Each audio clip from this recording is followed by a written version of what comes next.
Well, good afternoon, everybody. We're really pleased you can join us. I'm Pat Justice. I'm the Director of Rural Health at Washington State Department of Health and also the lead of Washington Rural Palliative Care Initiative. We're really pleased to have you join us today. I'm going to start out and just talk just a little bit about our initiative, and then we'll get into a conversation with Tom Riley about TapCloud and a demonstration. So, Tammy, if we can go to the next slide. So our initiative has a few goals. One is to really help rural communities integrate palliative care into whatever settings they choose in the community so that they can keep people with serious illness in the community. I think it's tragic when somebody at a time in their life when they're facing such a challenge has to go outside where they're familiar and where their people are to receive care. So we're really trying to help rural communities both build the skills and bring the expertise via telemedicine and telehealth consultation. We also are working to move upstream.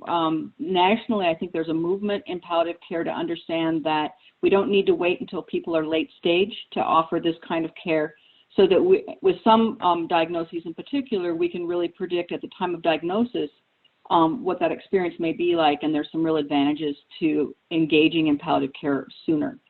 And finally, we're engaged with many other people to build sustainable funding models. You're okay there, Tammy, you can go ahead. This is the slide that I'm very proud of because we've had amazing participation and support. The top group are people who've contributed to the planning and kind of execution. And then that bottom list are all the organizations that belong to the community teams across our 7 sites that are currently in our first cohort. And next one.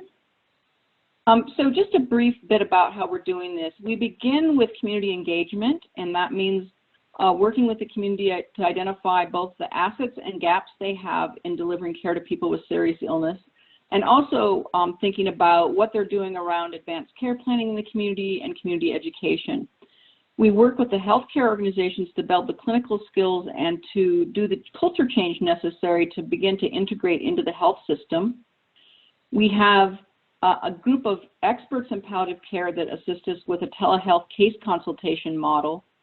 And we're now beginning our pilots in this year with at least 3 of the sites to integrate direct clinical telemedicine to patients and families at home and or clinic settings. I mentioned fiscal sustainability as one of our chief objectives, and eventually, and I think it's already beginning to happen, we're developing rural centers of excellence that can help other rural communities develop in this direction. And in fact, we're moving towards our second cohort really soon in 2020. I think there's one more slide or so, Tammy. Oh, that is a slide we don't need today. I apologize. We'll take that one out. I think we're done with those. All right, so I'm going to introduce Tom Riley, and I'll have him talk about himself a little bit, and then I'll pose a question to him. In fact, I'll have you say who you are, and I'll pose the question in one bite here. So Tom, tell them a little bit about your background and then how you came up with this idea for TapCloud, how it originated. You're muted. Tammy, can we? Thank you. I'm unmuted. Nope, that was me. That was me. Okay. Hi, everybody. It's wonderful to see you all, and thank you for taking a few minutes. I also want to thank you for the work you do. Pat's question of how did I come up with the idea for TapCloud and what has become this company that is serving organizations all over the world is actually because of people like you. It is because of palliative care. A little bit about myself, the boring stuff. I spent 22 years on the evil side of healthcare. I was a senior executive in the Blue Cross Blue Shield system. Please don't hold that against me. I am 12 years clean and I'm in recovery, okay? So, but what happened 11 years ago is my mom was diagnosed with ovarian cancer. And I spent, well, my whole family really threw themselves into the family advocacy role, right? We were chauffeurs driving her to appointments. We were note takers. We were chemo buddies. And we were all in it together, you know. And I had a real special bond with my mom. I'm the oldest. She always called me her science experiment. And so I took a real, active role. And despite this, and maybe because of the contact that I had with her and sitting in the room in clinical visits, I became obsessed with how poor the communication was. And it wasn't the clinician's fault, it was our fault. And so I thought we could overcome this with note-taking, right? Make good lists, fill up pads of paper with lists. We did that for a while. It made a bit of a difference, not too much. And my sisters and I ended up finding one thing that really frustrated us, and that was that my mom would never acknowledge that she was in pain. Now, we could see she was in pain. She was in, every time she got out of a chair, every time she moved around, we could see the pain on her face. But anytime we brought up pain, my mom would answer, ever since I was a little girl, I've had a really high pain threshold. And then that would be the end of the conversation. She would never acknowledge that she had pain. This was frustrating for us because it meant we couldn't get her help for her pain, because when you'd go to a doctor and I would bring it up and I'd say, my mom's having a lot of pain. And the doctor would look at her and say, Mary Lee, is that true? You're having pain? She'd say, no, I have a really high pain threshold. And I'd lose my opportunity to continue the discussion.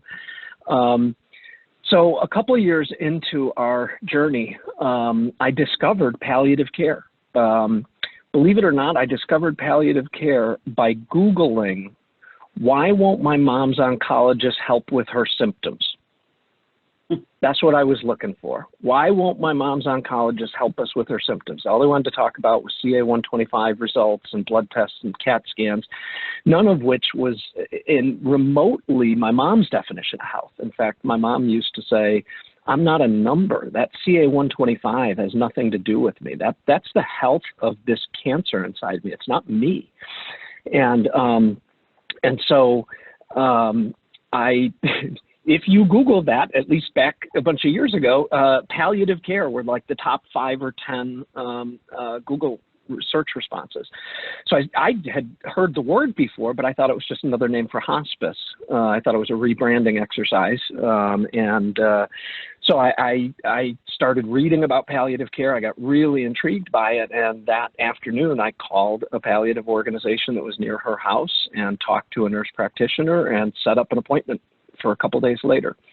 Now, my sisters and I had a double mission here. We're trying to help my mom, but by this point, it was almost like a mission to get her to admit that she was in pain. And I know that sounds weird, but if you've ever been trying to care for somebody who won't acknowledge something that's right in front of them, it was like a thing for us.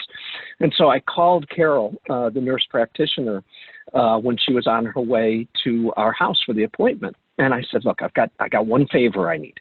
I need you to get my mom to admit that she has pain. And Carol kind of chuckled and she said, I know how to do this. And I said, okay, but it would be really helpful for all of us if you could get her to acknowledge that. So anyway, my mom, Carol, and I sat down in my mom's living room. We went through a 90-minute initial palliative consult. And I was just sitting waiting for the part that I wanted to talk about, which was the pain. And so Carol got around to pain. Mary Lee, do you have any pain? My mom, of course, said, ever since I was a little girl, I've had a high pain threshold, kind of blew it off. And Carol said, okay. And I was like, come on, there's got to be something. And Carol just casually moved on. She said, how about discomfort? And my mom's eyes teared up. And she let down. And she said, oh, I have so much discomfort. And she said, Carol said, does the discomfort ever wake you up at night? Oh, almost every night. Does it ever keep you from doing something that you would otherwise do, like take a walk or something? Oh, all the time. And then Carol just turned and winked at me. Now, we could probably, had my mom had a different outcome, analyze her for the rest of our lives and never find out why she wouldn't use the word pain, but was absolutely comfortable using the word discomfort. It had never occurred to me before how much the patient's choice of language impacts the care they receive. It's astounding because this was the first time I saw it, but it was nowhere near the last time. About a year later, my mom was going, oh, by the way, lest you think that the damage that is done to a patient is only to themselves by not acknowledging my pain, my mom experienced more pain than she needed to. Let me also tell you that she had been in a clinical trial for a new chemo drug. And every single week for the duration of the trial, she put down 0 as the amount of pain she was experiencing. And somewhere in clinical literature, there is absolutely false, misleading data, not kind of off, completely wrong, because they didn't give her an option for discomfort, and she wouldn't acknowledge that she had pain. And a couple of years later, this would end up being her last round of chemo that she could handle. We're starting the round, and the med-onc told us that this chemotherapy has a risk of an allergic reaction. And so you really want to be on the lookout for an allergic reaction. And so we said, what does that look like? And the doctor said, you know, the first thing you should kind of be aware of is if she develops a rash, you know, usually on her upper body or something. So keep an eye out for a rash. Got it. A couple weeks later, my mom and I are out to lunch. My mom is scratching her arm throughout lunch. And I said, what's going on with your arm, Mom? And she rolled up her sleeve and showed me her arm, and it was all red. She'd just been scratching it. And I said, oh, geez, I wonder if that's something that we should talk about with the docs. And my mom just went, oh, honey, come on. Now, it was February in Chicago. That's the context for this story. She just looked at me and she goes, it's dry skin. And my response, despite being her buddy, despite having been in the room when the doctors warned us about this specific side effect that we were seeing, my response was to roll down my socks and show her my ankles, which were my spot that I had dry skin. And we laughed about it. And it did turn out to be an allergic reaction. It was a rash. But her treatment, her choice of words meant that we didn't tell a doctor. It meant that we stopped off at Walgreens and got a jar of Eucerin to try and help with dry skin. And I could do a couple more of these. I think you guys get the idea here. The thing that I became obsessed with is how does a patient's choice of language and their impact their ability to get the best care they can, cause them to miss things that are sitting right in front of them. And my mom was sharp as a tack. I was involved. We had everything on our side. We speak the same language as our docs. We're upper middle class at least. We had everything going for us. And yet she had multiple hospitalizations for things like this because she didn't recognize it or she didn't talk about it. She got impacted and ended up hospitalized overnight because she was impacted. Turns out she had been self-administering prune juice trying to take care of opiate-induced constipation. Just because she didn't think that talking about poop was appropriate. And anyway, I became obsessed with this because I didn't see anybody else who was thinking about it this way. And I had now seen its impact on direct patient care, and I had seen its impact on clinical research, both of which get the wrong answer if the patient doesn't understand the question or uses a different word to describe the exact thing that you're looking for.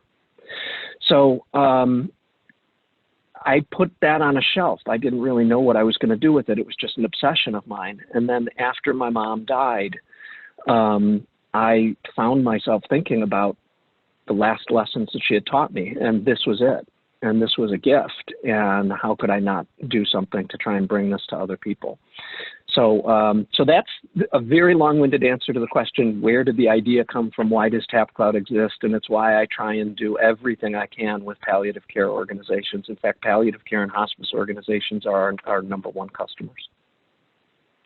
So Tom, how does TapCloud then help the patient do just what you're describing, fill that gap in communication? Yeah.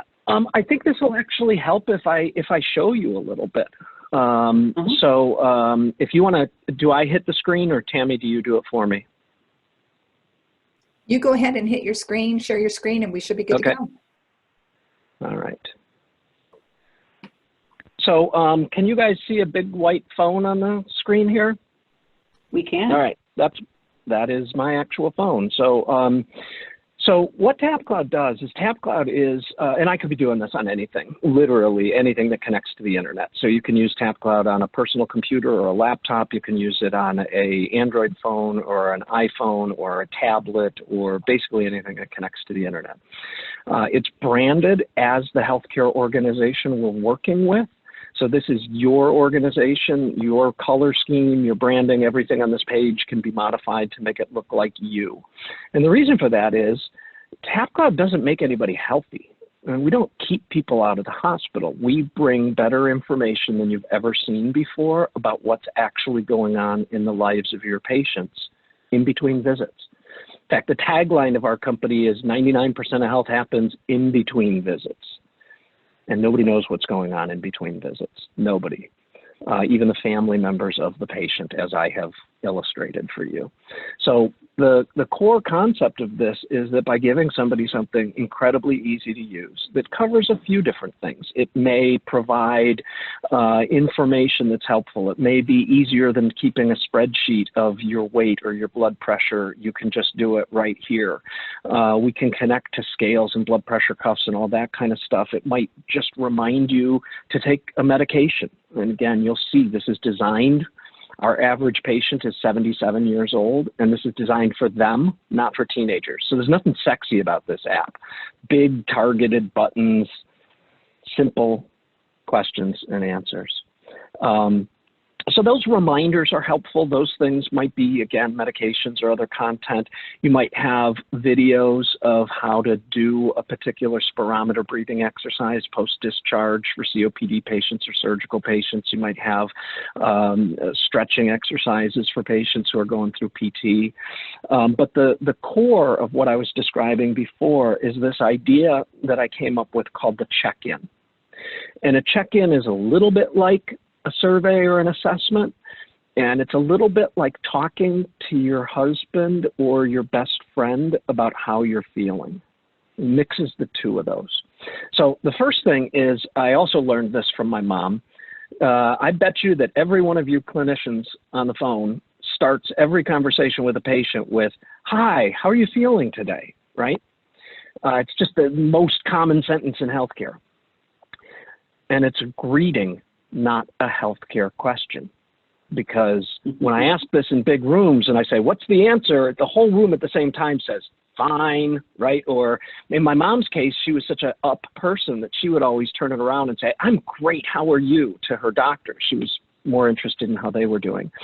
And I found a different way to ask the question that actually makes it incredibly clinically useful and also predictive of what's going to happen in the next few days. And that's just simply to turn it around into, compared to yesterday, how do you feel today? We're not saying how's your foot or how's your ankle or anything else, just compared to yesterday, how do you feel today? Because oftentimes when we start to get sick, or we're pre-symptomatic, we don't yet have words to describe how we're feeling. We just know something's not right. I feel worse than yesterday. Conversely, when a treatment starts working or you start getting over a flu or a cold, what do we say? I feel terrible, but a little bit better than yesterday, right? That's what you say to your spouse when they ask you how you're feeling today, a little bit better. If you can imagine a person who says, "I feel worse than yesterday," a couple days in a row, what's going on in their head? They are forming the thought of, do I need to go to the ER? What should I be doing? And we are recognizing that before they actually get to that point. So a simple, better, same, or worse. Then we'll ask them, oncology patients usually pain, COPD, CHF is usually breathing, anxiety, depression, optimism. We have scales for everything. But just a simple scale that's most relevant for the condition or what the patient is going through. Now, we already captured the medication, metoprolol, but they hadn't reported their diuretic, so we're going to go ahead and capture that as well. We try and get the best medication compliance information we can. And the answer to the question, how do you handle it when a patient uses different words than what the clinician uses, is to show them different words, to let them react to the ones that connect with them. To also recognize that the way they might describe something may be an impact of the language that they are, you know, if their English is a second language, or that, that local dialects. We did a study in rural North Carolina that I'll talk about in a little bit. And one of the things that's often in our cloud is anxious or worried or something like that. And the nurses in North Carolina said, well, this population, nobody would ever say that. And I said, well, what would they say? And they said, afeared. This is very rural North Carolina, okay? They would say afeared. And so that's what the cloud in rural North Carolina says. In a group of teenage girls that were in an anxiety program in California, we had chill and jiggy and stuff that I don't even know what it means, but I don't have to know what it means. They do. And so what happens is each and every time a patient uses this, they see a different cloud. And we intentionally show them. We might show them vomited today and threw up tomorrow, right? We're not sure if they know what each word means until they start using it. And then we learn from them. So we remember what the patient told us yesterday, and we use that to alter today's cloud. So the simplest way I can explain it is, if you said you have a runny nose yesterday, today, I can guarantee you we're going to be looking for congestion, cough, stuff like that. If you have a cough for a couple of days in a row, we're going to start asking about chills and fever and night sweats, right? It actually adapts itself on the fly for each patient as they use it. It also watches for drug side effects. So those 2 drugs that this patient is taking that are part of their profile will also impact the words that show up here, because we have a database of 16 or 17,000 medications and their side effects. And it's so easy to use that even patients in their 70s and 80s, when they see this page, they get it. Like, this is not complicated. They start tapping things and describing how they're feeling. If they want to put an extra thing, I don't just have a headache, I have a splitting headache, or I don't really have night sweats, but I did, wake up with a wet pillow, or whatever it is, they can add that, we'll remember it, and we'll weave it into their experience going forward. Now, you probably notice on here, another thing that's a little bit different about it is that we don't just look for bad news. We're looking for good news. And part of that is because a patient's emotional state has a huge impact on the care that they'll receive and the progress that they'll make. But also, we know that a nurse has more patients that they're trying to help than they can in the time they have. So when you see a patient that today is reporting slept well last night and I'm feeling optimistic or something, you give yourself a pass and say, I'll get to them later today. I'm going to get to the person who says, I know they've got CHF and they're reporting rapid breathing, ankle swollen, and can't see my feet, right?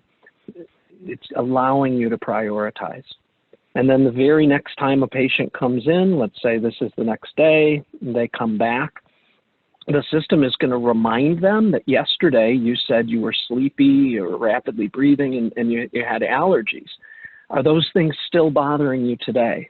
Because another thing I learned from watching my mom and her doctors interact is that no matter how bad the symptom was, if you were describing it as it just happened once or it was just new, you'd get one reaction. But if you said, this has been happening for like 5 days in a row, you got a very different reaction. So I realized that the pattern of symptoms is actually more important than the presence of symptoms. And if I can tell you, I've had a stomachache 3 days in a row, I'm going to get a different response, right? Different kinds of questions, different intent. And you'll notice here, different words that we're watching for. We do this for over 100 different diagnoses out of the box, and we customize them. We built a COVID one in January 26th. The first patient was admitted in a Chicago area hospital who happens to be a customer of mine. So we built a COVID platform that uses all the CDC guidelines for COVID symptoms. It reminds patients to take their temperature and do a check-in, which is what I just showed you, twice a day. It gives them guidelines on where they can get testing and such. And that's all something that we've now stood up in 3 or 4 different hospital systems and is being used all over the country. So Tom, if a patient has 4 or 5 chronic conditions, how does it handle that? Yeah, we have that all the time. I mean, you know, and go ahead and throw in the extra thing, 4 or 5 conditions and 11 medications, right? So right. The reality of this is that it isn't trying to do the same thing as a research or a typical assessment that's looking at 8 aspects of care and it's a peer-reviewed, you know, tool for something. That I think of as like a scale. If you go on a diet, or you have bariatric surgery. Let's say it's even more than just going on a diet. You have bariatric surgery. You're really trying to make a lifestyle change. A scale will be helpful to measure your progress over time. It will tell you nothing about the journey. And palliative care is about the journey. How do you help somebody who's depressed because they just had this surgery and they feel terrible and they're going through? The scale doesn't tell you any of that, and it doesn't measure any of that. So what TapCloud is for is engagement and management, not measurement. So my answer to your question about when people have multiple comorbidities is we use all of them to pick the cloud words that are going to show. And the cloud words that show are learning from every other person with those same conditions. So we show words more frequently based on what an individual patient does and what the collection, because we've built this on artificial intelligence. So it actually learns the same way that your app tells you there's traffic down the road. It's because somebody else is sitting in that traffic, right? You understand? And that's what we're doing. Yeah. We're actually saying, oh, CHF patients who said they have a runny nose often have a sore throat. And so we learn to look for those patterns ourselves. So Tom, this is Tammy. I said I would ask questions at the end, but this one kind of seems timely to me. It's from Eve Kelly Cochran. And she says, if there were specific words that related to spiritual health, would a referral to the chaplain be generated? And should those words be indicated by the patient? I love it. So I just spent my morning on the phone with Chaplain Group. We're doing chaplain services for inpatients. We're enabling video calls for patients and their families, both in hospice and in regular hospitals. We've done hundreds of calls that were literally the last calls with family members just during COVID in the last few weeks. So spiritual care is absolutely, in fact, sometimes it's one of the first questions on this page. Would you like to receive a spiritual consult? And that'll actually flag to the chaplains for follow-up.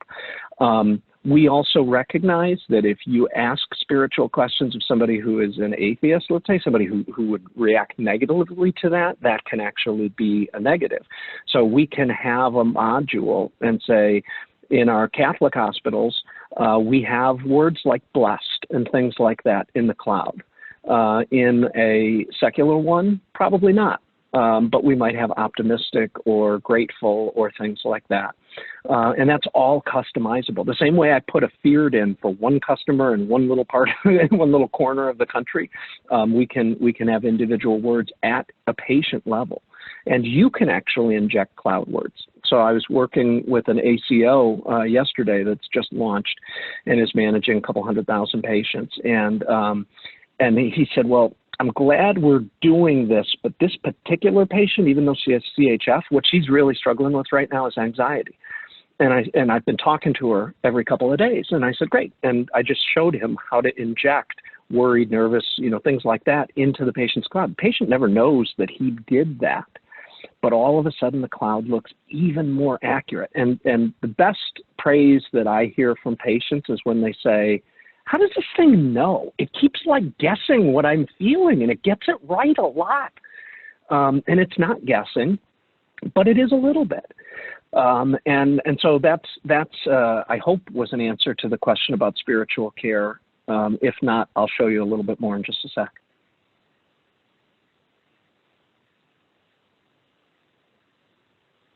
Any other questions to guide me, or do you want me to just keep going? I think proceed. Okay. So if the question of what the patient used, I just showed you, and I got to move this screen out of the way because it's blocking me from seeing. Okay. This is an actual palliative care panel that is showing what patients are experiencing right now at home. So, and I could also show you if you wanted to see a hospital that is signing up every person, whether it's an employee, patient, or family member who comes into the facility, is getting set up on TapCloud in the lobby. They're then tracking the patient's symptoms. What is the patient? Let's see here. These guys just got set up. Not symptoms, feeling good. Okay, here's somebody who's having a recovery, right? We're tracking all this. Their temperature each day gets recorded multiple times per day. And this is, these are people who have then, right after they get set up, get tested for COVID. And the infectious disease department gets the result and says, uh-oh, Patricia is positive, and drags her to the positive panel. Or she's negative and we'll put her in the cleared. So now the infectious disease department is now using this, and they're actually tracking the daily symptoms of all of these patients, what they're going through, what their symptoms are, what their fever is, not just to help manage them, but to also develop data on what a recovery looks like and what a few days before the symptoms kick in. So, you know, we all know that the change in smell and taste is one that was found, but not right away, right? I will tell you just from my own little data here, diarrhea is much more common than is commonly thought among patients. And these are all patients who have tested positive. So this team is now using this group, the COVID positive group, is being tracked and traced. They're doing tracing of all their contacts and everything else, whereas the people who are cleared are actually now allowed to either come into the building, resume their chemotherapy treatment, or come back to work, because it's not just patients and family, it's also employees who are being tracked through this. So this one dashboard with just simply 3 different things. They've come into the building and we aren't sure yet. They're positive and we need to do contact tracing and care, or they're cleared and we need to get them back into their oncology, their chemo, their radiation, or whatever, is all being done just from this one screen. And I think you guys are getting a little bit of a sense of how easy it is to use this. The training is essentially playing around with it and saying every icon reveals data. This will tell you what the patients are reading. This will tell you what symptoms, and just even the color on this page is data. Because if they say they're feeling better than yesterday, that's green. If they say they're feeling worse than yesterday, that's red. So in a typical panel, what you'll see is there's a lot more red on top of the page than down the page. These people who are doing poorly float to the top. And then you see the specific symptoms that that patient has reported. We're also doing a lot of the lifting for you, because we're scanning every piece of data that comes into our system, and we're looking for things like, did the patient report a blood pressure that's high and report dizziness? Has a patient gained weight suddenly, or reporting a particular symptom? We can also, because if you remember what I said before about symptoms being more important than just the presence or absence, the pattern of symptoms matters. We can actually say things like, don't bother me if a patient just has diarrhea once, but if they have it 2 consecutive days, then I'm going to start to get worried about them. And so you can see what's going on, and then you can literally communicate with the patient without leaving this page. You hit send message, it pops up. Now you're doing secure HIPAA compliant text messaging, or you're asking someone else on the team to jump in because of what the patient is experiencing. This is another way if the one person sees something like patients reporting loneliness, and I know we have a lot of folks in here who've got emotional issues, not just physical ones, irritable, overthinking, yeah. What you might do is say, that's a social worker one, let's get it into their hands. And then even all the way to the point that if somebody else on your team is already engaging with this patient, then you'll see that little nurse's cap pop up. And that tells you that Susan from my team is going to engage with Leslie today, so I'm not going to.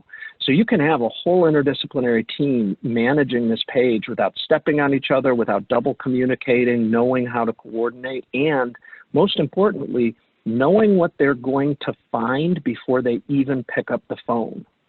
So in that study that I referenced that we did in North Carolina, which has been published and peer-reviewed, published in the Journal of Pain and Symptom Management last summer, what the team reported is that their average length of phone call with a patient went from 20 minutes to 5. And it was because they didn't have to spend the first 10 minutes asking them what's been going on this week. They already knew. They could just jump right in and say, you know, I know you're having itchy skin, but what I want to focus on right now is you're having difficulty breathing, right? We'll come back to the itchy skin, right?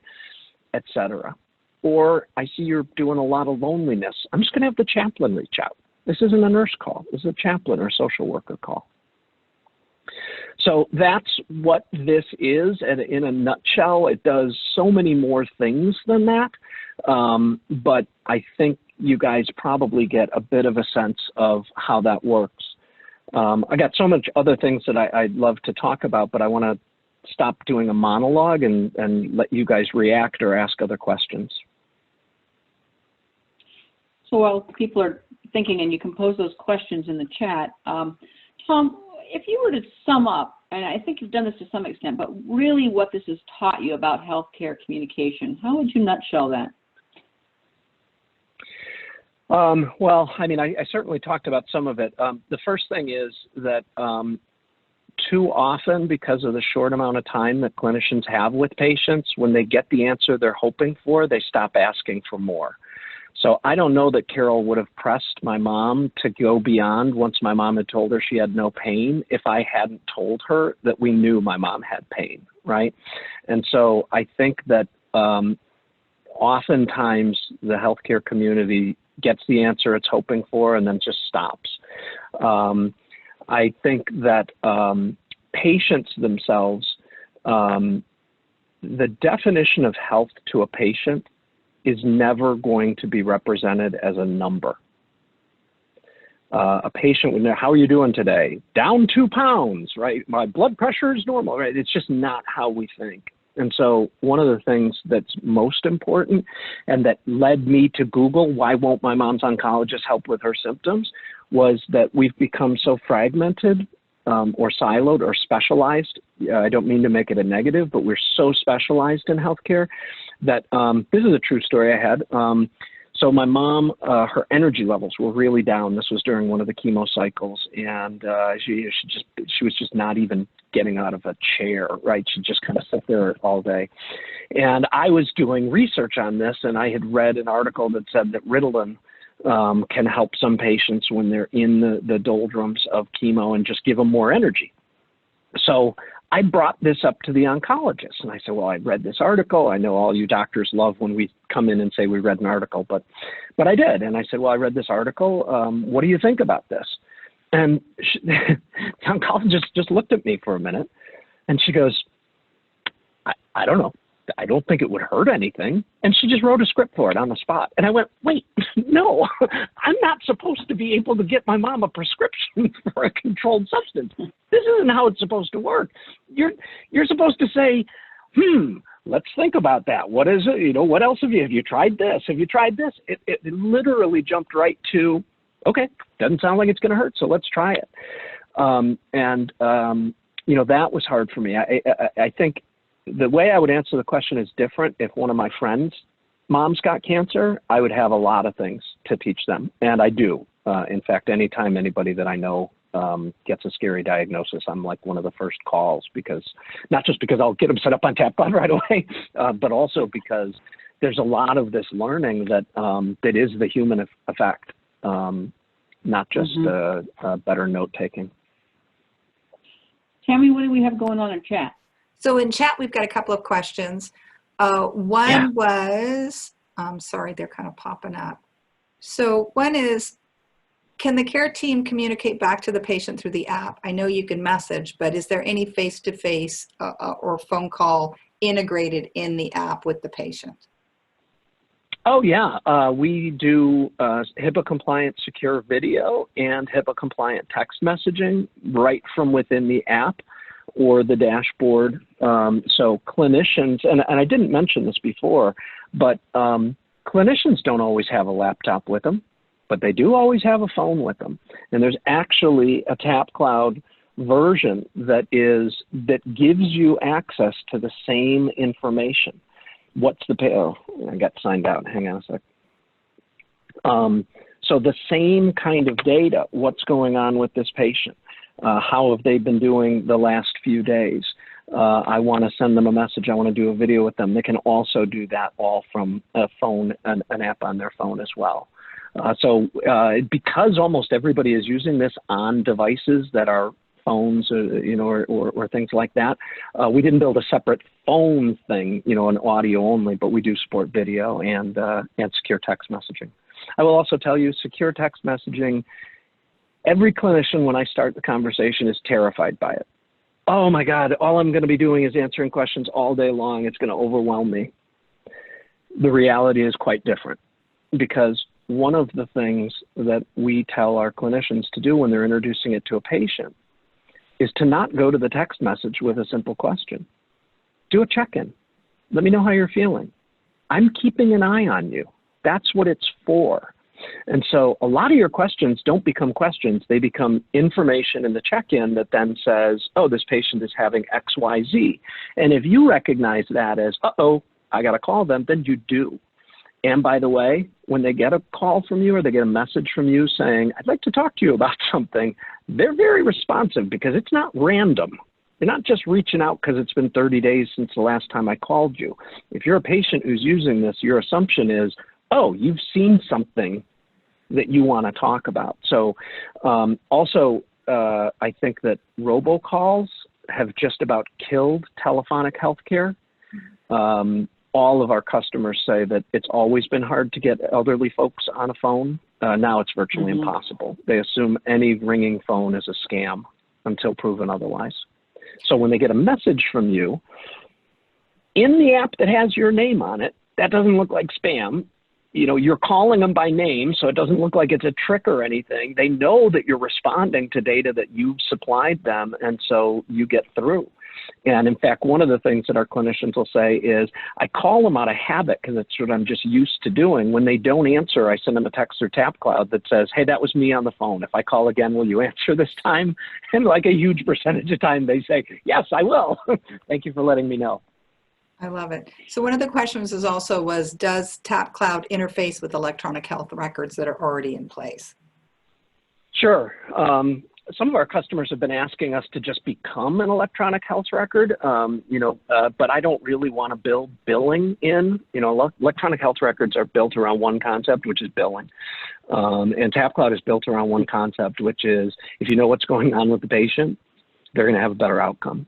And you can't count on them knowing when to reach out to you and tell you that you need help. If that worked, we wouldn't have the ER overuse that we have, right? The patients would intuit that this is the time that I need to call, and they're terrible at it for all kinds of reasons.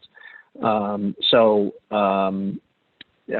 guess what I would say is the interaction with the electronic medical record is inherent in our system. So we're going to get your patient population automatically downloaded when a patient passes away.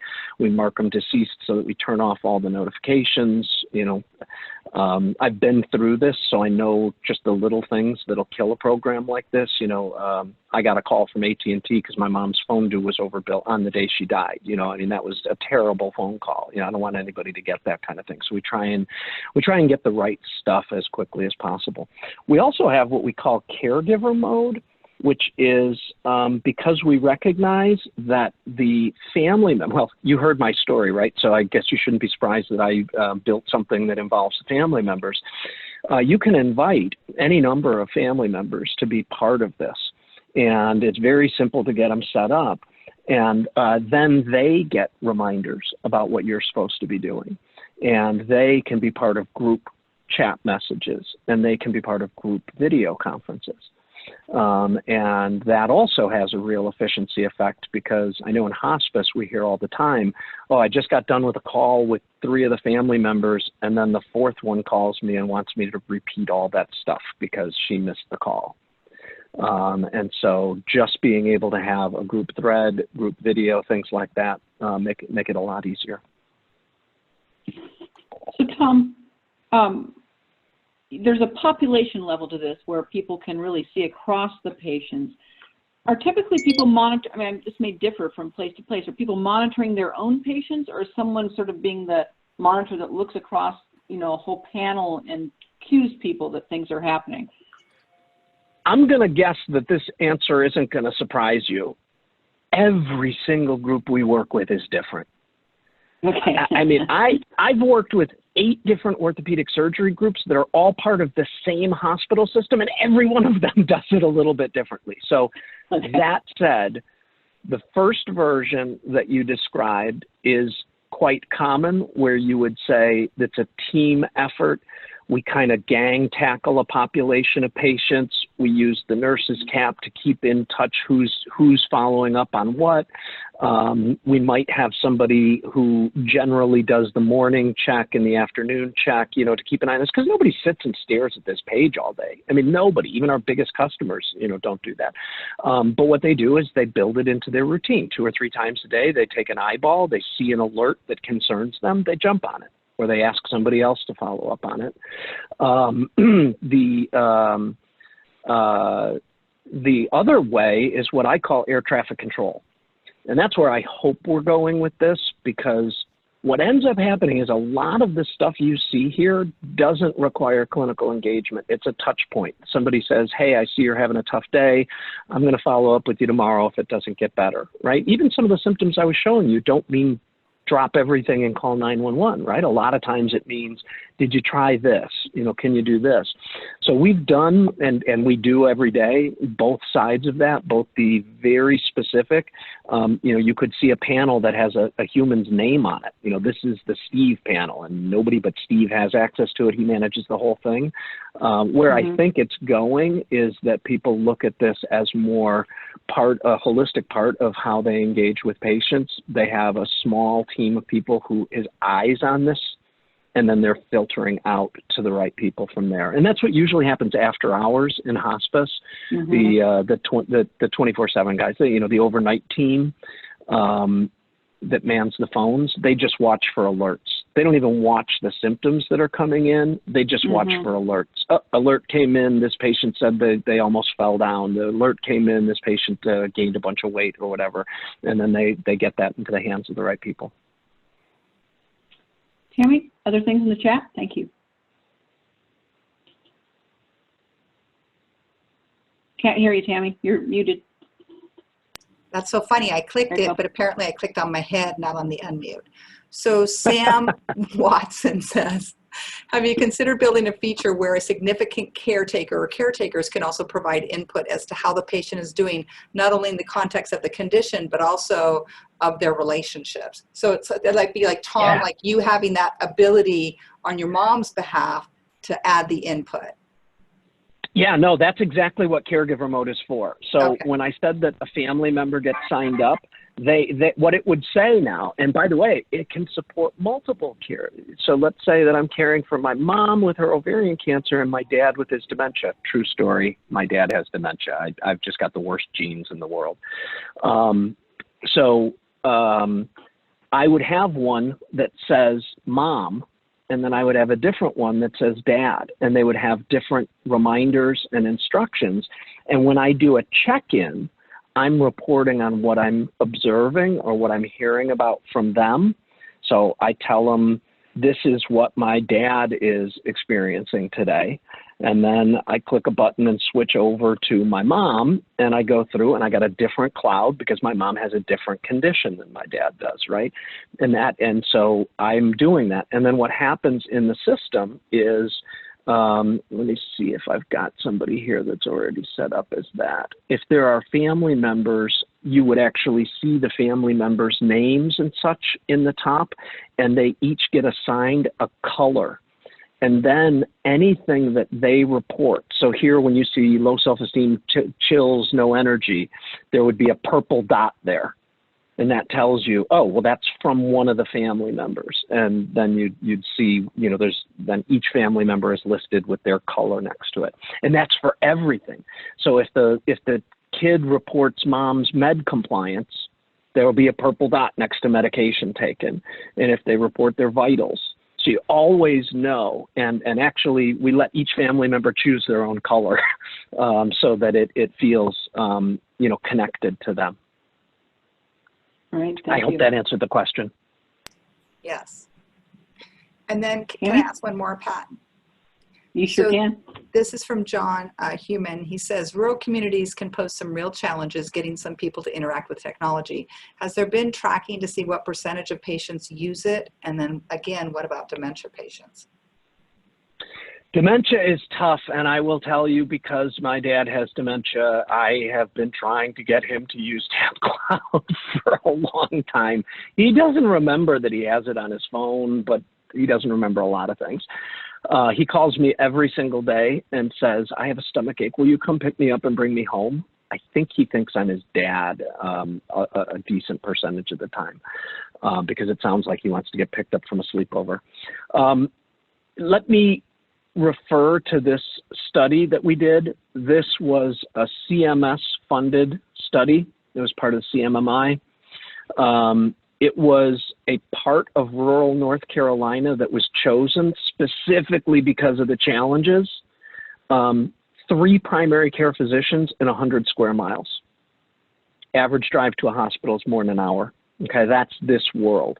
This is the kind of place where people say, if you drive down by the McDonald's, you can get a cell signal, right? It's very, very rural. So this was the test. It was designed by Duke researchers, and it was administered by a hospice and palliative organization called Four Seasons. Janet Bull was the PI, and she was the CMO of Four Seasons at the time. So the Duke researchers, when they put this together, hoped that we would get about 20% of the patients to sign up, because they did not expect that many would use it.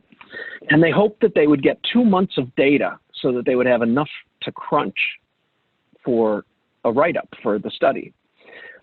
We offered it to 101 people. 101 people signed up. 12 months later, 98 were still using it. The others had passed away. We had 100% usage for the full 12 months outside of the patients who passed away. Why did they pass away? 44% of the patients were over 80. Like half the population was over 80. The rest were in their 70s. CHF, COPD, and oncology, a lot of different kinds of cancers. So obviously, not a surprise to lose a couple patients in that time. During the study, in addition to using TapCloud, they were also given a regular assessment, kind of a standard assessment. I'm getting tip of the tongue on the name of the assessment that was used. But they were given an assessment once a month, I think it was, during this time. So the data that you see here of the improvement in patient outcomes is actually not measured by TapCloud. It's measured by the actual assessment tool that Four Seasons uses across all of their patients. And what they found is that in this population, virtually everything went up dramatically. And in fact, the scores ended up being equivalent to the Four Seasons patients who live in Asheville, North Carolina, which is not New York City, but is a very significant urban area compared to where these folks were. They essentially ended up with equivalent scores. They also found that they could more than double the number of patients that each nurse is managing for palliative care. And the reasons cited were average length of phone call went from 20 minutes to 5. One quote that I absolutely love that you can see in the study was, I had no idea how much time I spent doing voicemail till I stopped doing voicemail. And it was hours a day. The people, by the way, of this 101 patients, I don't know what the number is who are still living. But the last time I checked, every patient who participated in this study, which started 3 years ago, who was still alive, was still using TapCloud 4 to 5 times per week. So your results may vary. I can't promise anything. The key to that, by the way, is not our app. I'd love to take credit for everything. I do think we made a clever way of engaging with patients that has been proven out. But the reason that this works, that you get these kind of results, is somebody on the other end who's paying attention, who's engaging with patients, who's letting them know that he sees when they tap on a word and gets back to them. So in our world, when somebody says, how do you get more patients to use it? The answer is always by showing them that you are using it. I wanted to let folks know that this particular study was a link on the flyer for today. So if you got that PDF flyer, you can link right to the article. We have just a few minutes. I have one kind of final question, but Tammy, is there another question you want to pick out of chat before I hit that? The only other question was, what's tech support like? What is tech support like? So I guess here, I'm going to just stop sharing and just go back to talking here. Tech support is actually multifaceted. So we're going to support your team getting everybody up to speed. When we do a training, we don't just give you this and then set you free and hope that everything works out. We actually stay with you for about 6 months. We do weekly calls until you say, I don't think we need weekly calls anymore. And then we go to biweekly, and then we go to monthly, and then we leave you alone when you say, I think we've got this now. But that's very personal. Every group that we've ever implemented comes back a couple weeks later and says, well, now that I understand how to use this, let's do this. Want to hear another funny story? One of our customers is a hospice and palliative organization. I was out there visiting with their whole team, just doing a check-in, and I said, tell me a story, tell me a success story. And they all started laughing. And I was surprised by that. I was like, well, let me in on the joke. And they said, well, the number one thing we've noticed is that the number of happy hours has gone down. And then they all started giggling again. And I said, I don't get it. I don't know what that means. Well, in this group, they had called happy hour is when a patient has become impacted and needs an enema at home. And for them, it always seemed to happen on Fridays. And so what they would say is, great, I get to start my weekend by going out and giving an enema to a patient. And that they called that a happy hour. And that was kind of like their inside joke. Well, a couple months earlier, we had just started adding questions that said, did you poop today? Actually, not exactly like that, but more or less. And they started actively engaging anytime somebody either didn't answer it or answered no for more than a day, 2 days. And so what happened is they were having more conversations about getting people Miralax on Wednesdays and far fewer enemas on Fridays. And I just thought, you know, what a great thing for everybody, because a happy hour does not sound like the best way to start your weekend. No, it does not. So Tom, to kind of wind it up then, if someone's interested in bringing TapCloud into their community, what kinds of things do they need to consider, think about? You know, what's the thinking process if you're considering this? You know, there's really not a lot of, I mean, we have customers that have an average daily census of 2,000-3,000, and we have customers that have an average daily census of 100 or less. We've started palliative programs the day they open. Like, we don't even have any patients yet, but we want to have this right from the start. Personally, what I say is look for an opportunity. Look for a change in your clinical team, an introduction of something else that's going on, because candidly, frontline nurses are very set in their ways, and when you try and introduce something new, you generally get pushback on that. I'm not being critical. Everybody pushes back when somebody externally is trying to change the way you do things, and nobody wants one more password in your life, right? So again, I'm not being critical. I'm just saying that it's really a change management exercise. And if you were a CEO of somebody that I was talking to and said, how do I make sure that this works well? My answer is, that's not up to me, it's up to you. I'll get all the technical stuff done right. We'll do the training while we know how to do that. This will be done when your organization believes that this is your new standard of care. Right.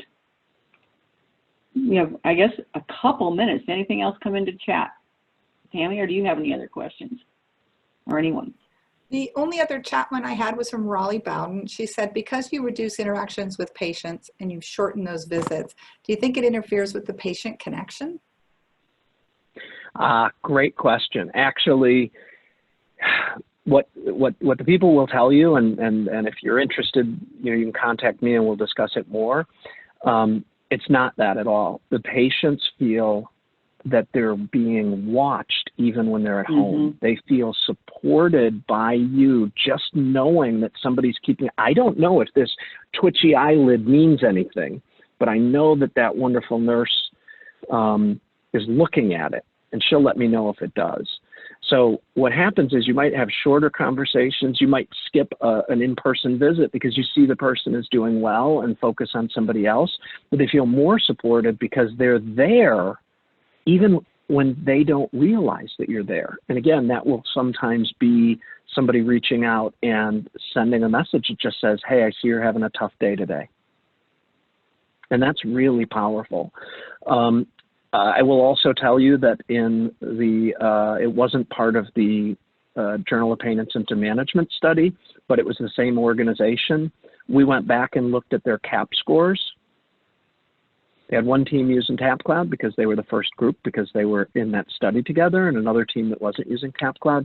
The team using TapCloud scored 38 points higher on the patient, the family's response to, do you feel engaged and educated and supported? I'm getting the wording a little bit wrong, but they actually told me that they went back and ran the numbers like 10 times because they had never seen more than a 2 or 3 point difference between their teams, all managed by the same people. So when they saw that, they thought it was an aberration, and the only thing that was different was TapCloud. Well, Tom, we're just about out of time. I know you told me that COVID has made you very, very, very busy. So it sounds like... And it gave me this beard. Yeah. Give me this haircut, too. So with the pandemic, in just a moment, could you say kind of what people are motivated to get TapCloud in place for around the pandemic? Yeah, so the big thing that we're seeing is a combination of how do I protect my staff is probably one of the first and most important questions. If we lose the caregivers, we lose the patients, right? So we've got to protect our staff. So a lot of people who were thinking about this before now are recognizing that it could be life and death, avoiding a visit, staying in touch with people remotely. Our video conference shot through the roof. It's not even, there's no before and after comparison. I mean, it's ridiculous. And again, same kind of thing because of that. What's been really interesting is as we design very targeted programs. So that one that I showed you is a hospital system testing everybody who comes into the building because it's a freestanding cancer center. They have every patient in the building is high risk. And so they're doing things at a much deeper level than, say, an orthopedic surgery department would. But the orthopedic surgery departments have started calling and saying, hey, we're getting the green light to open back up again. How do we screen these people? Because we don't want a single patient coming in, turns out they're asymptomatic, but they've got COVID, and now they get our whole team sick. So we're actually blending COVID programs into surgical programs, COVID programs into chronic care management programs. If for no other reason, then every single patient is worried about this right now. Every person. I'm not a patient, but I'm a person, and I'm worried about it. Heck yeah. Thank you so much for your time. My guess is people are going to need to talk about this, think about this, and probably have more questions, which I'll convey to you as they come up. But we really appreciate your time today. It was a delight. It was wonderful being here. Thank you so much for having me.